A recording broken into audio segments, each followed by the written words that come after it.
Okay everyone, welcome back to this Python tutorial and welcome to this video where we are going to create our very first real program. And we will give it a tacky name Store-O-Matic 1000, and as you might have guessed, this is going to be somewhat of a cashier program, if you can call it that. It will be something that will be put inside a register or something similar. The first thing we are going, as you can see here, I've written some comments here. First is the name and then it's inventory. That's because the first thing we need to create or to code will be a list of our inventory. So if this is, for example, a supermarket, then our inventory would sustain of or consist of milk, bread, juice, soda, meat, fish, and so on. Or if it's, for example, a bookstore, it will consist of names of different books like Lord of the Rings, Harry Potter, Hitchhiker's Guide to the Galaxy, and so on. The next step here is that the user will ask about the product. So basically, you will have the user or the customer will type in, okay, I want to buy milk. And here is when the program checks if the product that the user asked for is that in our inventory. If it is, then we will print out the message, yes, we do have this item in our inventory. If we do not have the item, however, it will print out the message, I am so sorry, we do not have this item. If you have any idea now, or if you have a plan on how to create this program already, that's perfect. Just hit the pause button, start typing it out, see if it works, and also it would be great if you would tell me in the comment section down below how you chose to actually solve this. If you want to do this as a code along, we are going to start off now, and there is thousands way to do this. You can use strings or list or tuples or basically whatever you want. There is a lot of ways to solve it, so there is not, some ways might be better than other ways, but there is not a single way to do it. So just work with your ideas, see what will work, see what not will work. Try to do it yourself. If not, then we will start off doing it now and you can follow my lead. So we're going to start off with creating the inventory, and we will not use caps lock because you are not supposed to do that.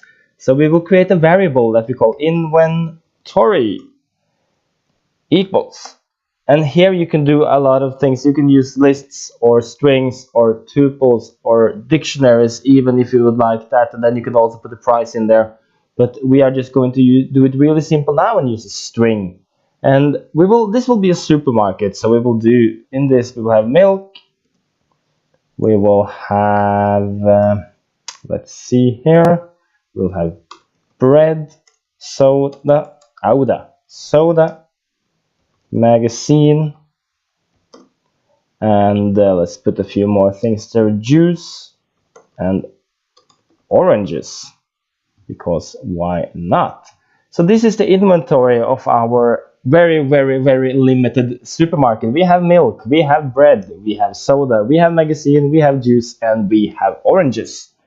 So if the user wants one of these products, then it's his lucky day. We can actually provide him with it. So for the user to ask about the product, we will need to use the input statement that we have used before. Then we will say, for example, we will call that for user. That's the variable for the input. And the question, as you remember, we will put here, we will say, hello there. What do you wish to buy today?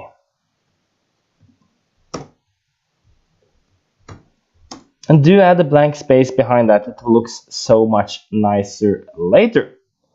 And then we will do the code checks if product is in the inventory. We will have to create a way to check if the user variable, that will be the answer of this question here, is the user variable inside the inventory. And here comes the if-else statements. So if user in inventory, there it is, if the user variable or what the user is asking for is within our inventory, then we will print a message. And we will do great. I will write that up for you. And then we will do else. If it's not in our inventory, then we will print something else. We will print, I am so sorry, we do not have that item at the moment. So let's see, we will do a couple of more cool features later, but just see if it runs first, see what will happen. We get the question, hello there, what do you wish to buy today? And we, of course, we want to buy milk. Great, I will write that up for you. The program have now taken our question or our answer into consideration. Is that in our inventory? And it is. So that's why it writes out great. I will write that up for you. We wanted to buy milk. Milk is in the inventory. Perfect. Everyone is happy. But what will happen if we, for example, wish to buy a newspaper? We do have magazines in our store. We do know that. We, however, for some reason, we do not have newspapers. So the register or the cashier or whatever asks us, hello there, what do you wish to buy today? We answer, we wish to buy a newspaper. Then we get the result here or the answer from the register. I am so sorry, we do not have that item at the moment. As you can see, this is really, really basic, but anyway, it's a way to show you how everything works and also how we can actually use what we learned a bit more practical. And also, as I said, we used string here. We could also use a list. That wouldn't really make any difference. A list of strings would work just as fine. We could use tuples, we could use even dictionaries, and then you could maybe, with a dictionary then, for example, milk could be the key, and then the value of that key could maybe be the price, and then we can go on a bit from there. I'm sure we will do that a bit later, but for now, just to show you how everything works. And also I will show you one little cool feature here that will make everything look a lot better. It's called the F strings, or the F string. So how to do that? You put an F up there first. F string, F, and then a string. That equals F string. So, and here we can do, if you see here, we can do the curly brackets. See, go away. There we go, 2 curly brackets. And since this is an F string, and you will soon see what I'm talking about. So take the F before the string starts, and then put the variable user within the curly brackets here. And you will soon see a piece of magic. And here also user. And don't forget the F. As you can see, something happened here. This is not part of the original string anymore, but it is between these 2 marks. So what is going on? This is so strange. This is so strange. Just test it out here. And we want to buy not milk. That could be something else. We want to buy milk. And then we get, great, I will write up milk for you. Instead of just a generic, I will write that up for you. We do now get, I will write milk up for you.